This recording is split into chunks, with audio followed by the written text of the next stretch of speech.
작은 동네 끝자락에 자리한 미용실 희망은 시간이 멈춘 듯한 공간이었습니다.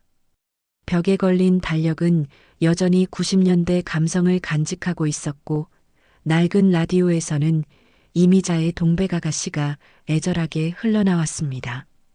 형광등 하나가 깜빡거리며 불안정한 빛을 뿌리는 가운데 정희는 조용히 손님의 머리를 감겨주고 있었습니다. 아, 시원하네요. 손맛이 참 좋으세요. 단골 할머니가 만족스럽게 중얼거렸습니다. 고맙습니다. 뜨겁지 않죠? 정희의 목소리는 언제나 차분했습니다. 그녀의 손길은 숙련되어 있었지만 어딘지 모르게 조심스러웠습니다. 마치 무언가를 부러뜨릴까 두려워하는 사람처럼 말입니다. 정희는 올해 53이었습니다. 이 동네에 온 지도 벌써 15년이 흘렀습니다.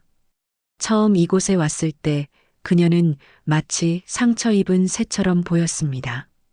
말수가 적고 눈빛은 늘 어딘가 먼 곳을 바라보는 듯 했습니다. 동네 사람들은 그녀에 대해 많은 것을 알지 못했습니다. 다만 혼자 살고 성실하게 미용실을 운영하며 누구에게나 친절하지만 깊이 다가가기는 어려운 사람이라는 것 정도였습니다. 다 잘라드릴까요? 정희가 가위를 들며 물었습니다. 네. 머리도 인생도 다 지워버리고 싶네요. 거울 속 할머니의 얼굴에 쓸쓸함이 배어 있었습니다. 정희는 잠시 손을 멈췄습니다. 그 말이 마치 자신의 마음을 대변하는 것 같아서였습니다. 하지만 곧 다시 가위질을 시작했습니다. 찰칵, 찰칵. 규칙적인 소리가 조용한 미용실을 채웠습니다. 인생이 그렇게 쉽게 지워지면 좋겠지만요.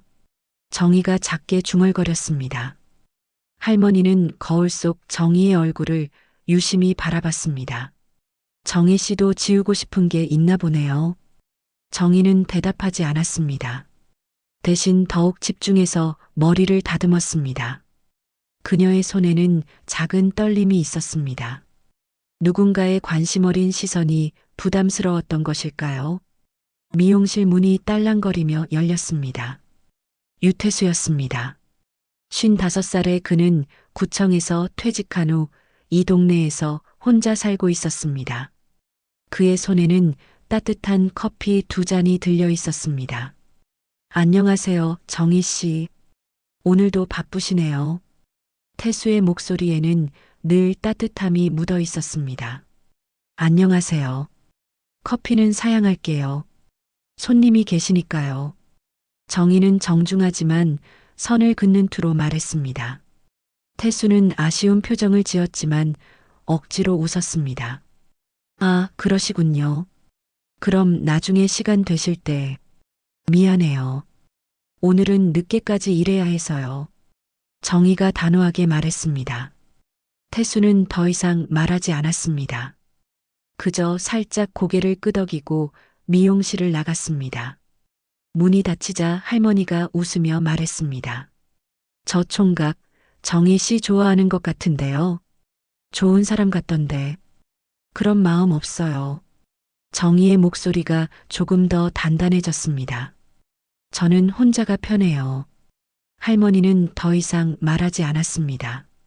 정희의 표정에서 거부감을 느꼈기 때문입니다. 미용실은 다시 조용해졌습니다. 라디오에서는 여전히 옛 가요가 흘러나왔고 정희는 묵묵히 일에 집중했습니다. 저녁이 되자 마지막 손님도 떠났습니다. 정희는 혼자 남은 미용실을 정리하기 시작했습니다. 바닥을 쓸고 도구들을 정리하고 거울을 닦았습니다. 모든 것이 완벽하게 제자리에 있어야 했습니다. 마치 무언가에 대한 강박처럼 말입니다. 밖에서는 빗방울이 떨어지기 시작했습니다. 부슬부슬 내리는 가을비였습니다. 정희는 창문을 통해 비를 바라보며 깊은 한숨을 쉬었습니다. 비 오는 밤이면 언제나 떠오르는 기억들이 있었습니다. 지우고 싶어도 지워지지 않는 그날의 기억들이요. 정희는 불을 끄고 미용실 문을 잠갔습니다. 우산을 가져오지 않았지만 비를 맞고 집으로 향했습니다. 차가운 빗물이 어깨를 적시고 머리카락이 젖어 얼굴에 달라붙었습니다. 하지만 그녀는 개의치 않았습니다. 오히려 비가 마음을 진정시켜주는 것 같았습니다. 이 동네의 밤은 언제나 조용했습니다. 가로등 불빛이 비에 젖은 아스팔트를 비추고 몇 집에서만 따뜻한 불빛이 새어나왔습니다. 정희는 천천히 걸었습니다. 서두를 이유도 기다리는 사람도 없었으니까요. 하지만 그녀는 아직 몰랐습니다. 이 조용한 밤이 곧 폭풍으로 바뀔 것이라는 것을, 그리고 그 폭풍의 중심에 자신이 서게 될 것이라는 것을 말입니다. 정희는 비를 맞으며 천천히 골목길을 걸었습니다. 젖은 아스팔트 위로 가로등 불빛이 흐릿하게 번져 보였고 빗소리만이 적막한 밤을 채우고 있었습니다. 미용실에서 집까지는 걸어서 10분 정도의 거리였지만 오늘은 유독 그 길이 길게 느껴졌습니다. 발걸음을 멈추고 뒤를 돌아보니 누군가 자신을 따라오는 것 같은 기분이 들었습니다. 하지만 어둠 속에는 아무도 보이지 않았습니다. 정희는 고개를 저으며 다시 걸음을 옮겼습니다. 요즘 들어 이상하게 예민해진 것 같았습니다. 그때였습니다. 뒤에서 자동차 엔진 소리가 들려왔습니다. 천천히 접근하는 소리였습니다. 정희는 길가로 비켜서서 차가 지나가기를 기다렸습니다. 하지만 검은색 SUV는 그녀 옆에서 멈췄습니다. 운전석 유리창이 내려가며 남자의 얼굴이 보였습니다. 50대 후반쯤 되어 보이는 남자였습니다. 얼굴에는 흉터가 있었고 눈빛이 심상치 않았습니다. 아가씨, 비 많이 맞겠네요. 타요. 남자의 목소리는 친근한 듯 했지만 어딘가 어색했습니다. 정희는 차분하게 대답했습니다. 괜찮습니다. 집이 가까워서요. 혼자 가는 길이 위험하잖아요. 이 밤에. 조수석에서 다른 남자가 말했습니다. 역시 비슷한 연령대의 거친 인상을 한 남자였습니다. 뒷좌석에서도 세 번째 남자가 고개를 내밀었습니다. 우산도 없이 이렇게 비 맞으면 감기 걸려요. 어디까지 가세요? 정희는 그들의 얼굴을 차례로 바라봤습니다. 낯설지 않았습니다. 아니, 정확히는 잊고 싶었던 얼굴들이었습니다. 20여 년 전 그녀의 인생을 지옥으로 몰아넣었던 그 얼굴들 말입니다. 운전석의 남자가 조영철이었습니다. 예전보다 나이가 들고 살이 쪘지만 그 음흉한 눈빛은 여전했습니다. 조수석의 남자는 김동수, 뒷좌석의 남자는 박민호였습니다. 그들은 모두 20여 년 전 그 사건과 관련된 인물들이었습니다. 정희는 속으로 깊이 숨을 들이쉬었습니다. 심장이 빠르게 뛰기 시작했지만 표정만은 침착함을 유지했습니다. 그녀는 오히려 미소를 지었습니다. 그러게요. 정말 고마운 말씀이네요. 정희가 말했습니다. 형철이 만족스러운 표정을 지었습니다. 그럼 타요. 어디까지 가면 돼요? 저기 편의점 근처까지만 가주시면 돼요. 정희가 차 문을 열며 말했습니다. 뒷좌석에 앉은 정희를 사이에 두고 민호와 동수가 자리를 잡았습니다. 차 안은 담배 냄새와 술 냄새가 섞여 있었습니다. 정희는 가방을 무릎에 올리고 조용히 앉아 있었습니다. 아가씨, 이 동네 사신 지 오래됐어요? 형철이 백미러로 정희를 바라보며 물었습니다. 네, 꽤 오래됐어요. 정희가 단답으로 대답했습니다. 뭐 하시는 분이에요? 민호가 옆에서 물었습니다. 미용실에요. 정희의 목소리는 여전히 차분했습니다. 동수가 웃으며 말했습니다. 미용실이요? 그럼 손재주가 좋으시겠네요. 차는 편의점을 지나쳐 계속 달렸습니다. 정희는 창밖을 바라보며 말했습니다. 저기 지나쳤는데요. 아, 미안해요. 길이 복잡해서. 형철이 대답했지만 차는 멈추지 않았습니다. 정희는 이제 확신했습니다. 이들이 자신을 알아봤다는 것을, 그리고 무언가를 계획하고 있다는 것을 말입니다. 하지만 그녀는 여전히 침착했습니다. 그런데 어디 가시는 거예요? 정희가 물었습니다. 조용한 데 가서 옛날 얘기 좀 하려고요. 형철의 목소리가 변했습니다. 이제는 가면을 벗은 듯 노골적이었습니다. 차는 외진 공터로 향했습니다. 주변에는 가로등도 없었고 사람의 인기척도 느껴지지 않았습니다. 정희는 마음속으로 중얼거렸습니다. 이 얼굴들, 아직도 잘 자고 있었구나. 날 그렇게 짓밟고도. 민호가 정희의 어깨에 손을 올렸습니다. 예전엔 좀 순하더니 지금도 그러냐?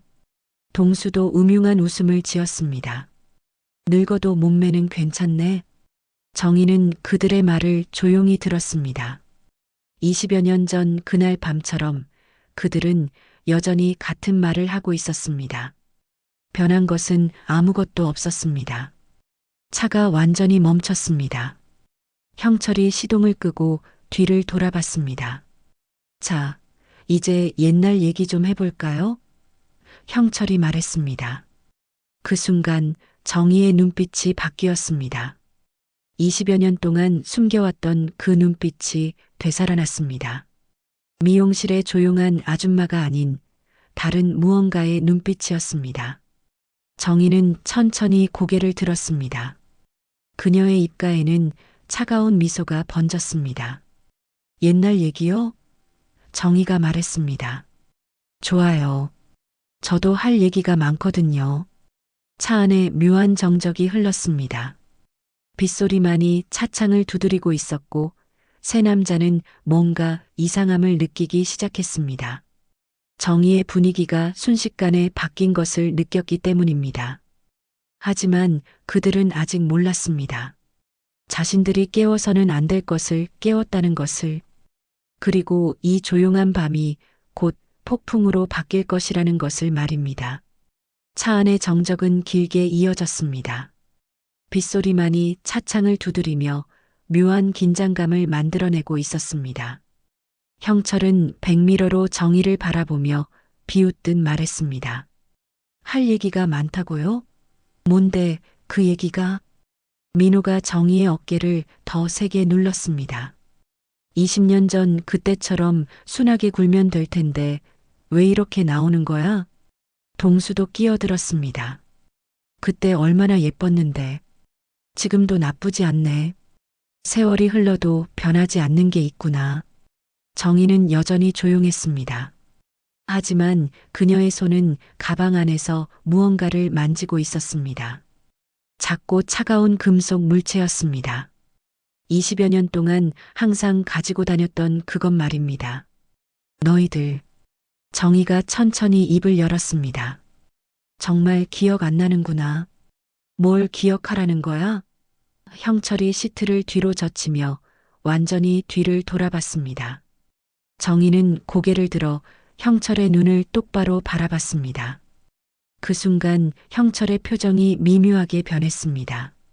뭔가 낯익은 것 같으면서도 확신이 서지 않는 표정이었습니다. 나야. 이정희. 정희가 말했습니다. 세 남자는 동시에 얼어붙었습니다. 그 이름을 들은 순간 20여 년 전의 기억들이 되살아났습니다. 하지만 그들이 기억하는 정희는 이렇게 차가운 눈빛을 가진 사람이 아니었습니다. 설마. 형철이 중얼거렸습니다. 그 정희가 맞아요. 정희의 목소리는 여전히 조용했지만 어딘가 서늘한 기운이 흘렀습니다.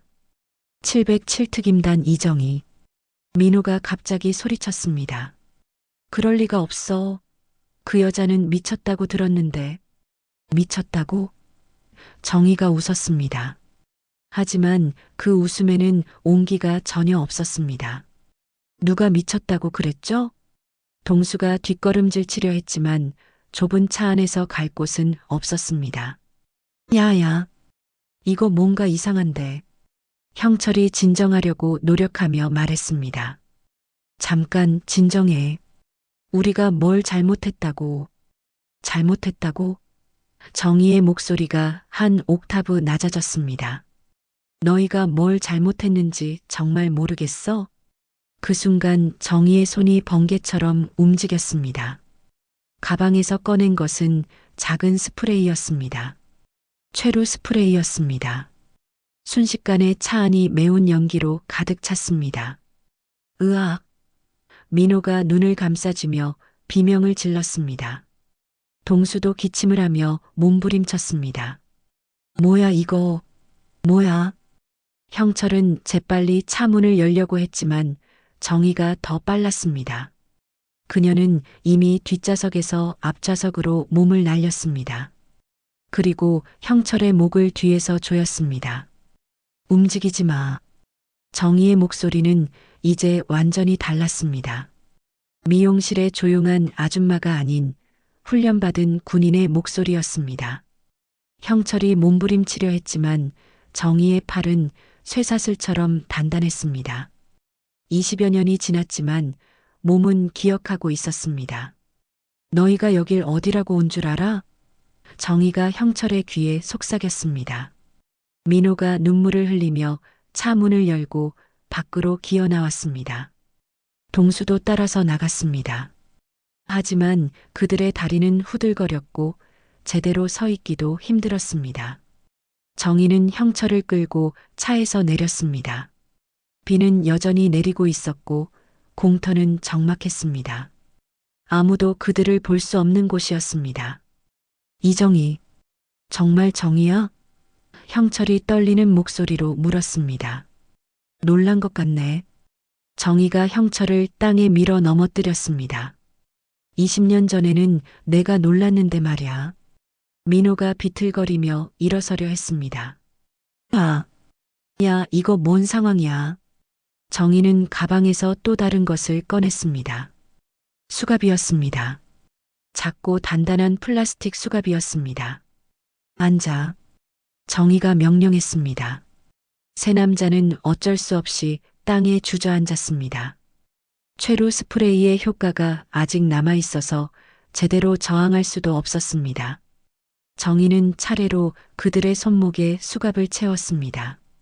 동작은 능숙했고 빨랐습니다. 마치 수없이 반복해서 연습한 것처럼 말입니다. 이제 얘기해 볼까? 정희가 그들 앞에 쭈그리고 앉았습니다. 형철이 떨리는 목소리로 말했습니다. 뭘 얘기하라는 거야? 20년 전 그날 밤 얘기. 정희의 눈빛이 차가워졌습니다. 내가 왜 부대에서 나왔는지, 왜 이렇게 숨어 살고 있는지 기억 안 나? 동수가 고개를 저었습니다. 우리는 아무것도 안 했어. 아무것도 안 했다고? 정희가 웃었습니다. 그럼 내가 왜 이렇게 된 거지? 민호가 울먹이며 말했습니다. 우리가 뭘 했다고? 정희는 천천히 일어났습니다. 그리고 형철의 턱을 손으로 들어 올렸습니다. 기억이 안 나는 모양이네. 그럼 내가 다시 기억나게 해줄까? 정희의 목소리에는 20년간 쌓인 분노가 배어 있었습니다. 비는 더 세게 내리기 시작했습니다. 정희의 머리카락과 옷이 젖었지만 그녀는 개의치 않았습니다. 20년 동안 기다린 이 순간에 비하면 빛 따위는 아무것도 아니었습니다. 너희가 나한테 한 짓을 똑같이 당해봐야 알겠지? 정희가 말했습니다. 세 남자는 이제야 정희가 누구인지 그리고 자신들이 얼마나 큰 실수를 했는지 깨달았습니다. 하지만 이미 늦었습니다. 조용했던 미용실 아줌마는 사라지고 그 자리에는 복수의 여신이 서 있었습니다. 새벽이 밝아올 무렵 경찰서는 분주했습니다. 한 시민의 신고로 공터에서 발견된 세 남자는 모두 병원으로 이송되었고 그중 형철은 중상을 입어 집중 치료실에 입원했습니다. 경찰은 즉시 수사에 착수했지만 현장에서 발견된 증거는 혼란스러웠습니다. 이상하네요. 피해자들 말로는 여자 한 명이 했다는데 젊은 형사가 중얼거렸습니다. 여자 한 명이 성인 남자 셋을? 선배 형사가 고개를 저었습니다. 뭔가 숨기는 게 분명해. 하지만 형철은 병원에서 깨어나자마자 정의를 역고소했습니다. 그의 주장은 간단했습니다. 자신들은 비 맞는 여자를 친절하게 태워주려 했을 뿐인데 갑자기 그 여자가 정신 이상 증세를 보이며 공격했다는 것이었습니다.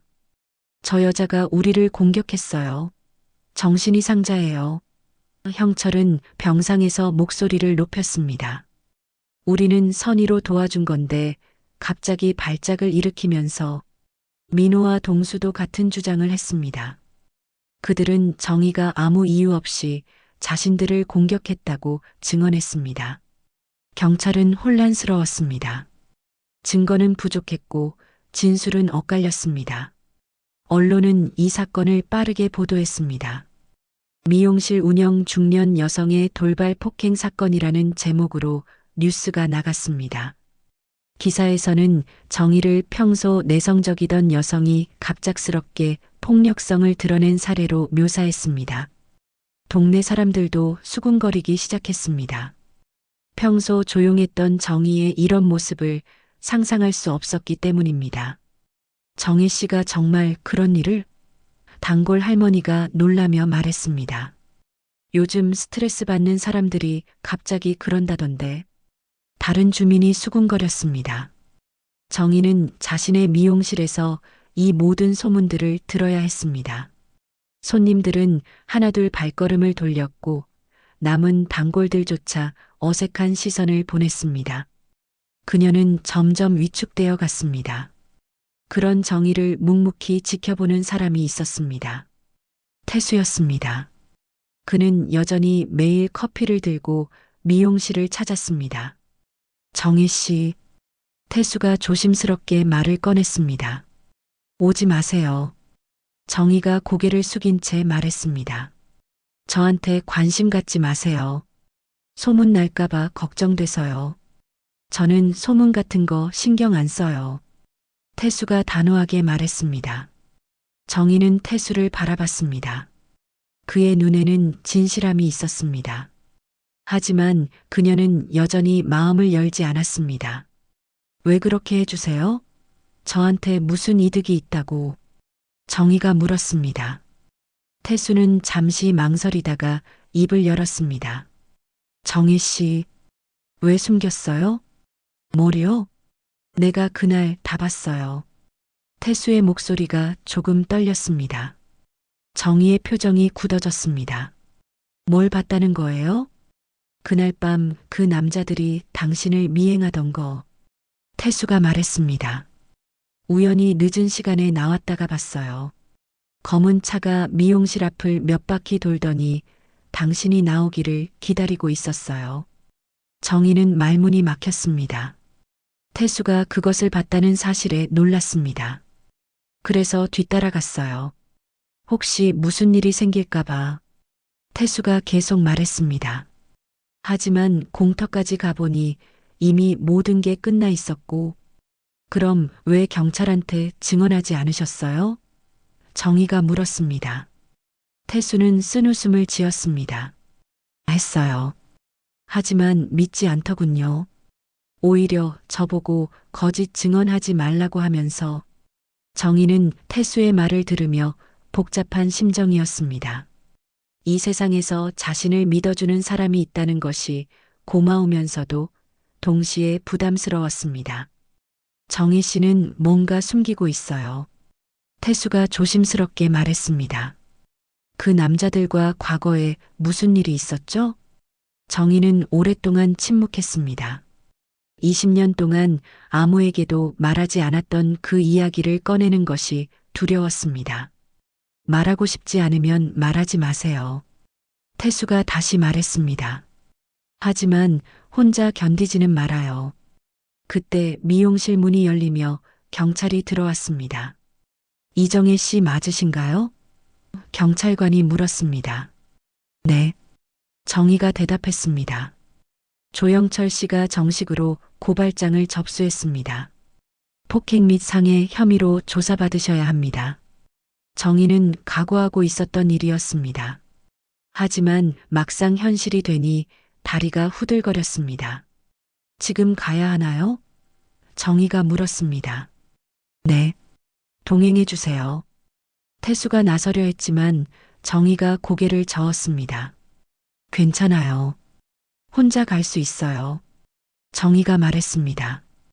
하지만 정희의 목소리는 떨리고 있었습니다.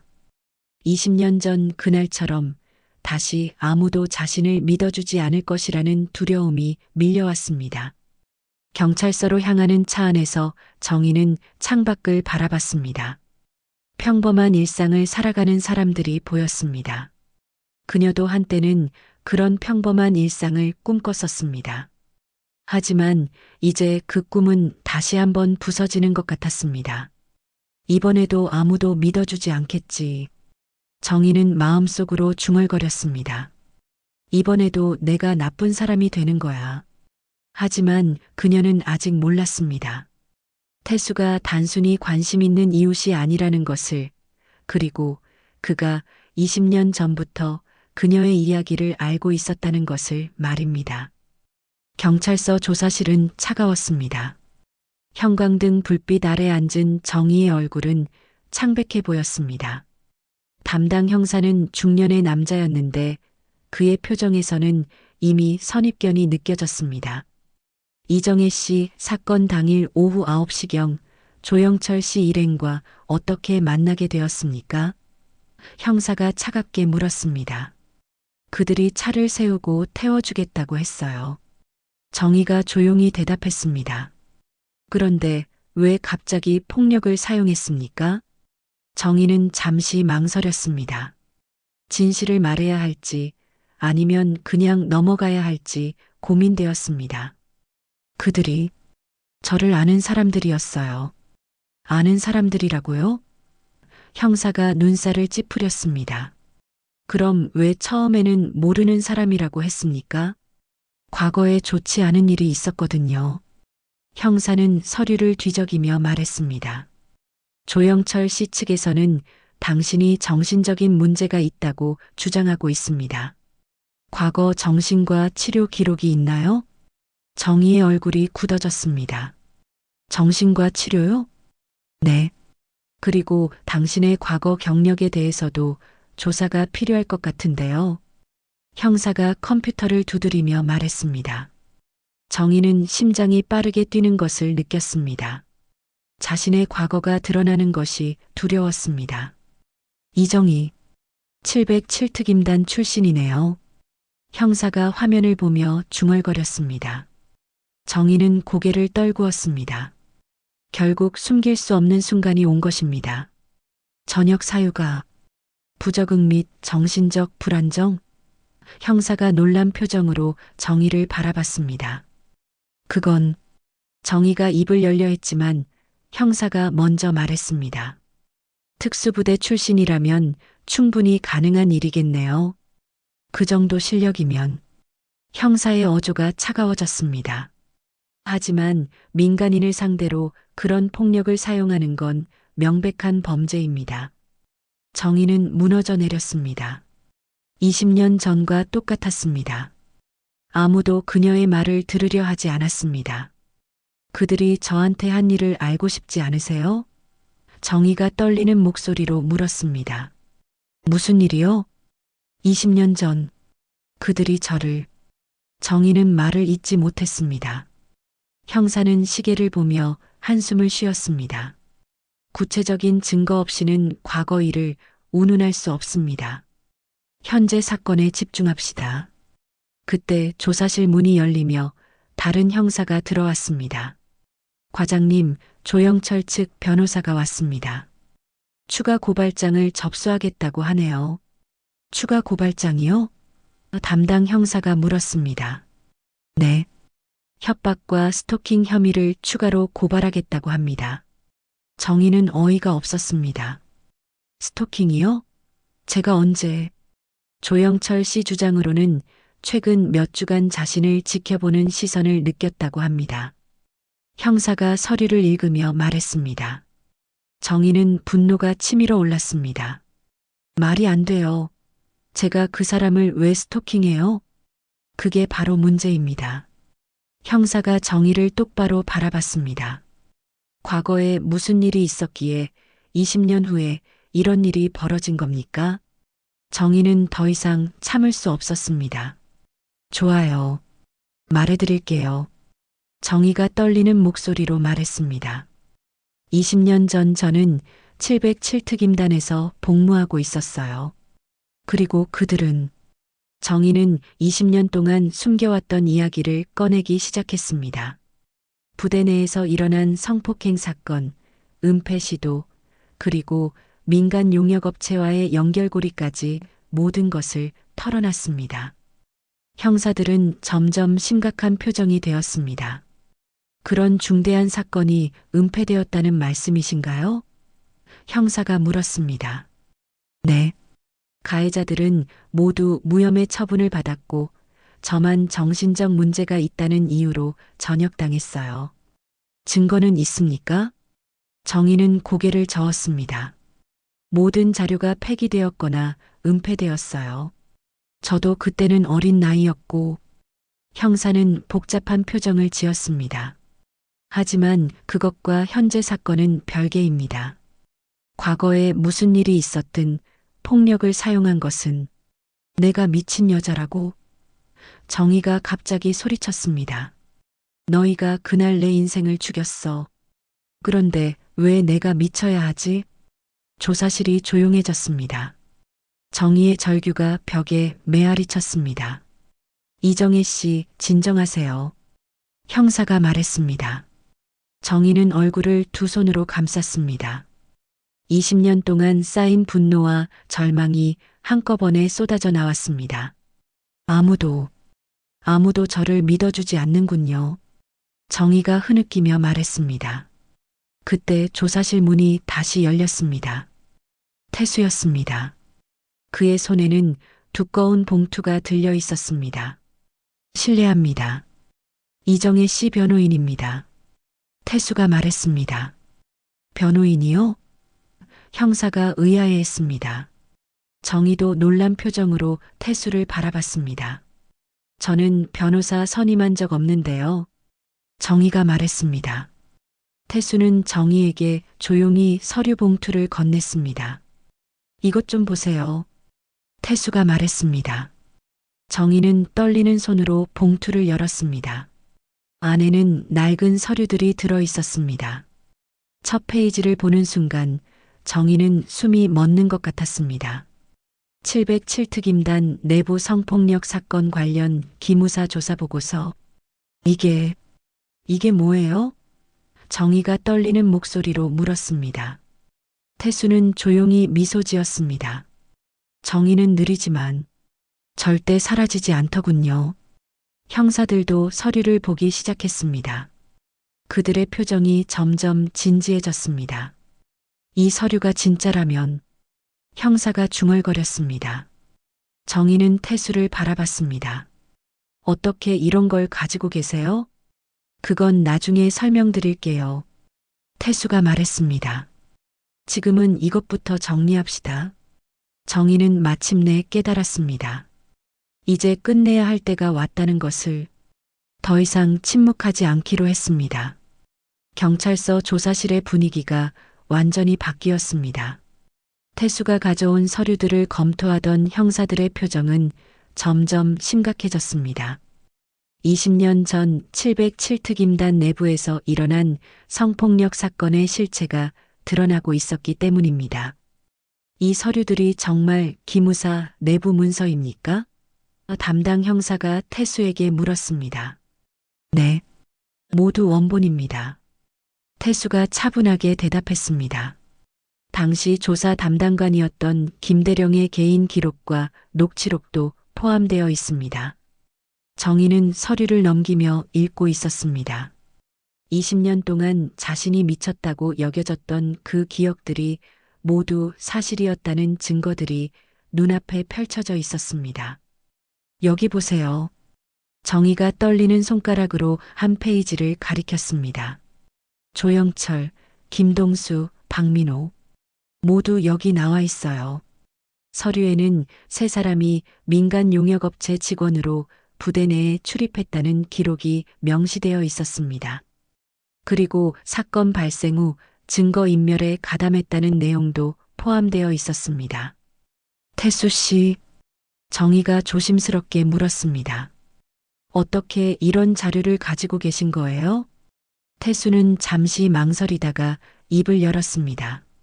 저는 과거에 국방부 문서 보관처에서 일했습니다.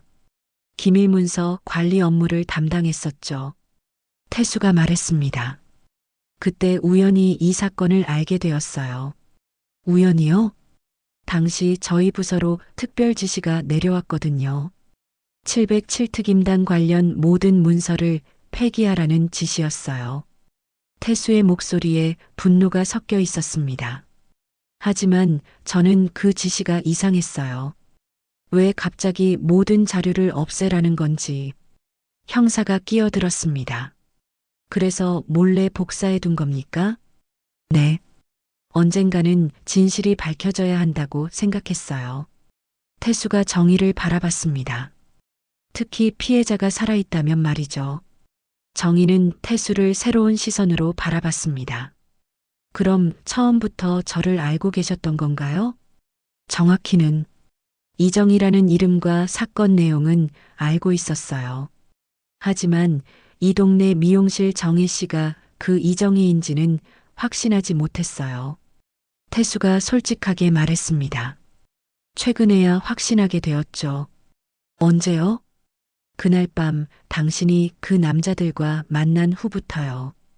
당신의 표정과 행동을 보고 확신했어요. 형사들은 서류를 더 자세히 검토하기 시작했습니다. 녹취록을 들어보니 당시 조사 과정에서 얼마나 많은 압력과 회유가 있었는지 알 수 있었습니다. 이건 조직적인 은폐 시도네요. 형사가 중얼거렸습니다. 그렇습니다. 태수가 말했습니다. 피해자를 정신 이상자로 몰아가고 가해자들은 모두 무혐의 처분을 받았어요. 심지어 민간인 가해자들까지 보호받았죠. 정희는 녹취록을 들으며 눈물을 흘렸습니다. 20년 전 자신이 얼마나 절망적이었는지, 그리고 얼마나 외로웠는지 다시 느껴졌습니다. 저는 그때 진짜 미친 게 아니었어요. 정희가 흐느끼며 말했습니다. 알고 있어요. 태수가 정희의 어깨에 손을 올렸습니다. 당신은 피해자였어요. 그 누구보다 용감한 피해자였고요. 형사들도 이제야 사건의 전모를 이해하기 시작했습니다. 그럼 이번 사건은? 담당 형사가 말했습니다. 복수가 아니라 정당방위였어요. 정의가 단호하게 말했습니다. 그들이 저를 미행하고 차에 태우고 위협했어요. 20년 전처럼 말이죠. 태수가 또 다른 서류를 꺼냈습니다. 이건 뭔가요? 형사가 물었습니다. 조영철의 최근 사업 관련 자료입니다. 태수가 말했습니다. 그가 어떤 방식으로 사업을 해왔는지, 그리고 어떤 사람들과 연결되어 있는지 알 수 있어요.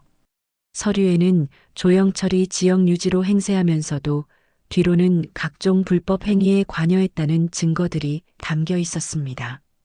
정혜 씨가 이 동네에 온 것도 우연이 아닐 겁니다. 태수가 말했습니다. 조영철이 이 지역에서 활동하고 있다는 걸 알고 있었던 것 같아요. 정희는 고개를 끄덕였습니다. 맞아요. 저는 언젠가는 반드시 진실을 밝히고 싶었어요. 그래서 이곳에 왔어요. 그럼 이번 만남도? 형사가 물었습니다. 우연이 아니었어요. 정희가 인정했습니다. 하지만 제가 먼저 접근한 게 아니라 그들이 저를 찾아온 거예요. 아마 제가 이 동네에 있다는 걸 뒤늦게 알았나 봐요. 형사들은 서로 눈을 마주쳤습니다.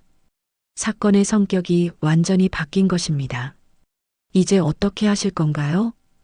태수가 정희에게 물었습니다. 정희는 오랫동안 생각했습니다. 20년 동안 숨어 살았지만 이제는 더 이상 숨을 수 없었습니다. 아니, 숨고 싶지 않았습니다.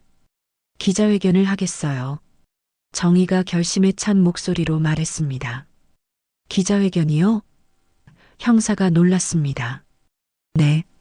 더 이상 침묵하지 않을 거예요. 정희가 태수를 바라봤습니다. 도와주실 거죠?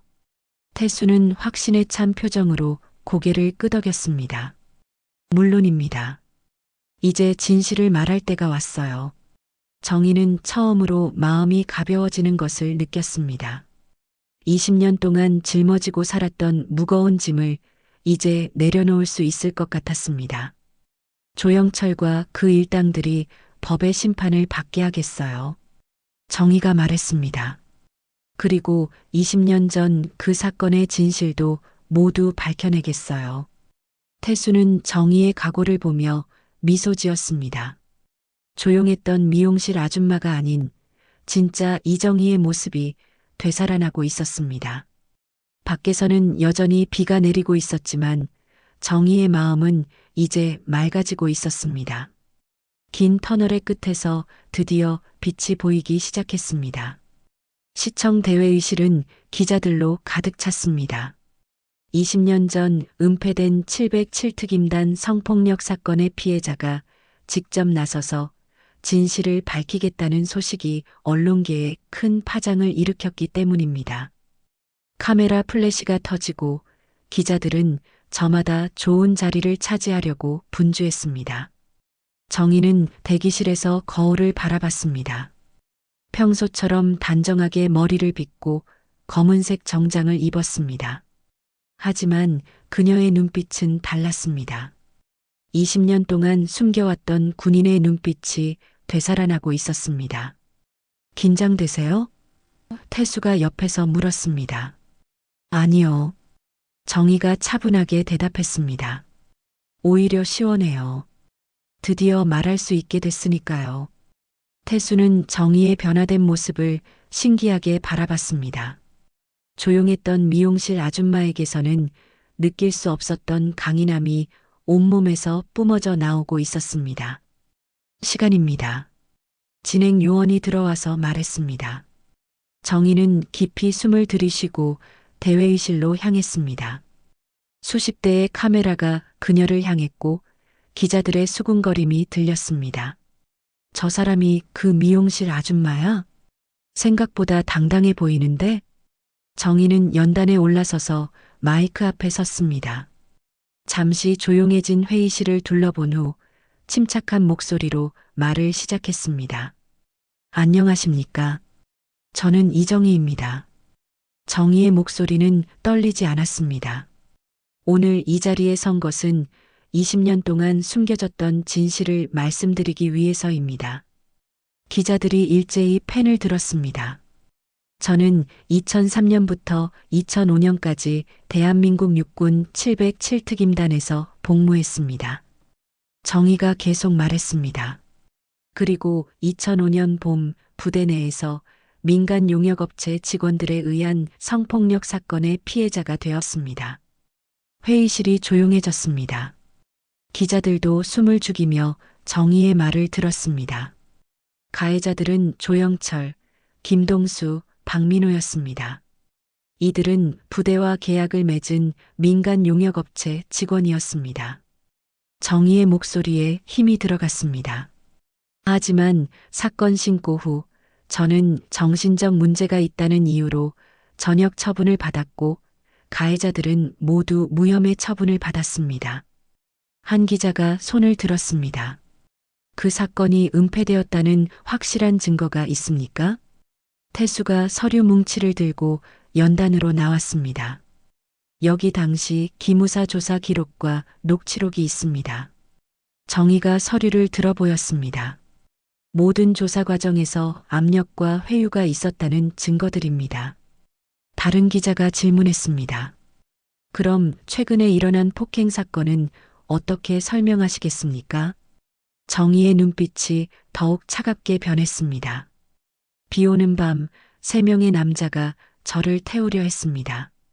정희가 또렷하게 말했습니다. 하지만 그건 제가 그들을 실어보낸 날이었습니다. 기자들이 웅성거렸습니다. 무슨 의미입니까? 또 다른 기자가 물었습니다. 그들은 저를 미행했고 위협했습니다. 20년 전처럼 말이죠. 정의가 마이크에 더 가까이 다가갔습니다. 하지만 이번에는 제가 달랐습니다. 더 이상 당하고만 있지 않겠다고 결심했거든요.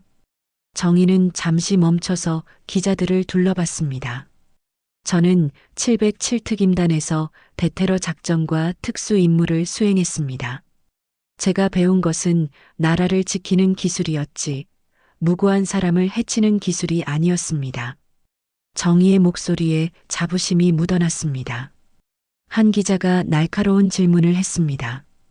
그럼 복수를 위해 계획적으로 접근한 것 아닙니까? 정의는 잠시 침묵했습니다. 그리고 솔직하게 대답했습니다. 복수라고 할 수도 있겠죠.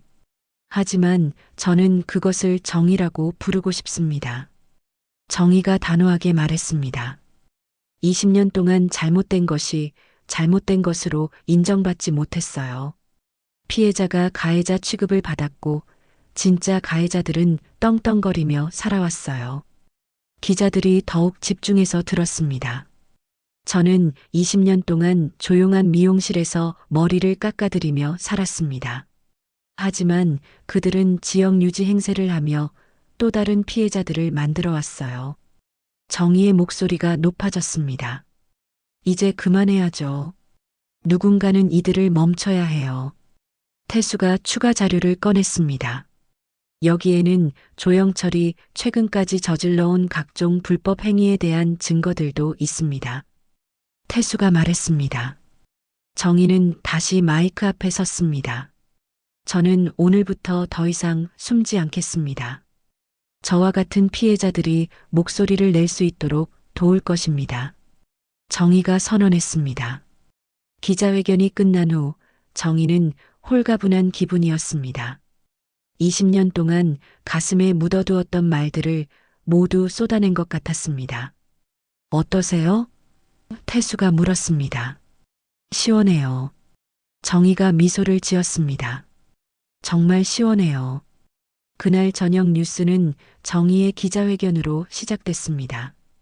각 방송사마다 707특임단 은폐 사건을 집중 보도했고 여론은 들끓었습니다. 검찰은 즉시 재수사에 착수한다고 발표했습니다. 조영철은 병원에서 긴급 체포되었고 김동수와 박민호도 연행되었습니다. 정의는 그날 밤 미용실에서 마지막 정리를 했습니다. 이제 이곳을 떠날 시간이었습니다. 어디로 가실 계획이세요? 태수가 물었습니다. 아직 정하지 못했어요. 정의가 대답했습니다. 하지만 이제는 숨어 살지 않을 거예요. 당당하게 살 거예요.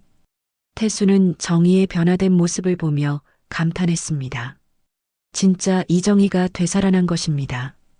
한 달 후 정의는 작은 기차역 앞 벤치에 앉아 있었습니다. 이른 아침이었지만 하늘은 맑았고 어제까지 내리던 비도 완전히 그쳤습니다. 그녀의 옆에는 작은 여행 가방 하나만이 놓여 있었습니다. 지난 한 달은 격동의 시간이었습니다. 검찰의 재수사 결과 조영철과 그 일당은 모두 구속되었고 20년 전 사건의 진실도 공식적으로 인정받았습니다. 국방부는 공식 사과문을 발표했고 정의의 명예도 회복되었습니다. 정말 떠나시는 거예요? 태수가 조심스럽게 물었습니다. 정의는 고개를 끄덕였습니다. 네. 이제 새로운 시작을 해야죠. 어디로 가시는지 알 수 있을까요? 정의는 가방에서 서류 한 장을 꺼냈습니다. 국제구호단체의 파견 명령서였습니다. 동남아시아로 가요. 분쟁 지역에서 여성과 아동을 돕는 일을 할 예정이에요. 정의가 말했습니다. 태수는 놀란 표정을 지었습니다. 그런 위험한 곳에요? 위험하지 않아요. 정의가 미소를 지었습니다.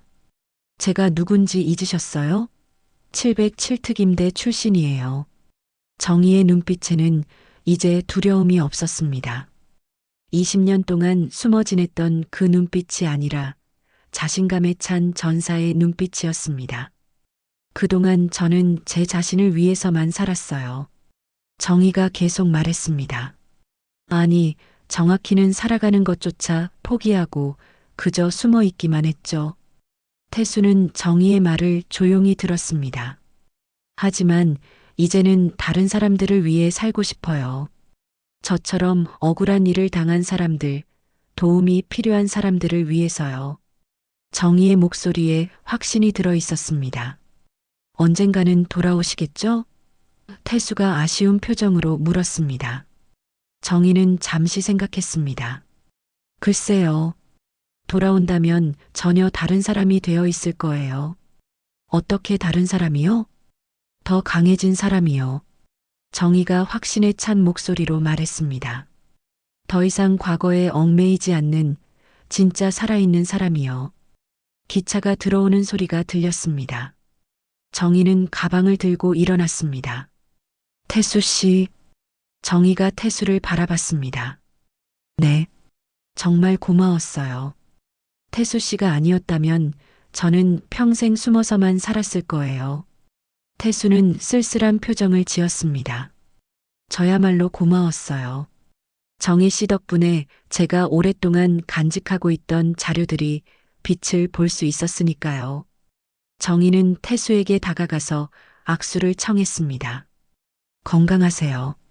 그리고 혹시 저와 비슷한 처지의 사람들이 나타나면 도와주세요. 꼭 그러겠습니다. 기차가 완전히 멈췄습니다. 정희는 기차 쪽으로 걸어갔지만 중간에 걸음을 멈추고 뒤돌아봤습니다. 태수 씨, 마지막으로 하나만 물어봐도 될까요? 네, 뭐든지요. 왜 저를 도와주신 거예요? 처음부터 끝까지 아무 대가도 바라지 않고요. 태수는 잠시 망설이다가 솔직하게 대답했습니다. 제 누나도 군에서 비슷한 일을 당했거든요. 하지만 누나는 끝까지 싸우지 못하고 세상을 떠났어요. 태수의 목소리가 떨렸습니다. 정희 씨를 보면서 제 누나가 생각났어요. 만약 누나가 살아있었다면 정희 씨처럼 강하게 싸웠을 거라고 생각했거든요. 정희는 태수의 말을 듣고 마음이 아팠습니다. 자신만 그런 일을 당한 것이 아니었습니다. 세상에는 자신처럼 고통받는 사람들이 더 많이 있었습니다. 누나분을 위해서라도 제가 더 열심히 살겠어요. 정희가 진심으로 말했습니다. 기차 문이 열렸습니다. 정희는 마지막으로 태수에게 손을 흔들고 기차에 올랐습니다. 창가 자리에 앉은 정희는 창밖으로 태수를 바라봤습니다. 기차가 출발하자 태수도 손을 흔들었습니다. 기차가 역을 벗어나면서 정희는 지난 20년을 돌아봤습니다. 그 긴 시간 동안 그녀는 죽은 사람처럼 살았습니다. 하지만 이제는 달랐습니다. 진짜 살아있는 사람이 된 것 같았습니다. 이제 진짜 싸움을 하러 가요. 정희가 혼잣말로 중얼거렸습니다. 기차 창밖으로 펼쳐진 풍경을 바라보며 정희는 미래를 그려봤습니다. 분쟁 지역에서 만날 사람들, 도움이 필요한 여성들과 아이들, 그리고 자신이 할 수 있는 일들을 생각했습니다. 핸드폰이 울렸습니다. 구호단체에서 온 메시지였습니다. 이정혜 씨, 캄보디아 도착 후 첫 임무지는 여성 쉼터입니다. 현지에서 성폭력 피해 여성들을 돕는 일을 맡게 됩니다. 정희는 메시지를 읽고 미소를 지었습니다. 운명이란 참 신기한 것 같았습니다. 자신이 당한 일과 비슷한 일을 당한 사람들을 돕게 되다니요. 잘 부탁드립니다. 최선을 다하겠습니다. 라고 답장을 보냈습니다. 기차는 계속 달렸습니다. 정희는 가방에서 작은 거울을 꺼내어 자신의 얼굴을 바라봤습니다. 거울 속 얼굴은 더 이상 두려움에 떨고 있지 않았습니다. 이정희. 그녀가 자신의 이름을 불러봤습니다. 이제 당당하게 살자. 창밖으로 해가 떠오르고 있었습니다. 새로운 하루가 시작되고 있었습니다. 정희에게는 새로운 인생이 시작되는 순간이었습니다. 기차는 여전히 달리고 있었고 정희의 새로운 여행은 이제 막 시작되었습니다. 더 이상 숨지 않는, 더 이상 두려워하지 않는 진짜 이정희의 여행이 말입니다. 비가 그쳤습니다. 그녀는 홀로 하지만 더 이상 무너지지 않을 강한 여성으로 떠나갔습니다.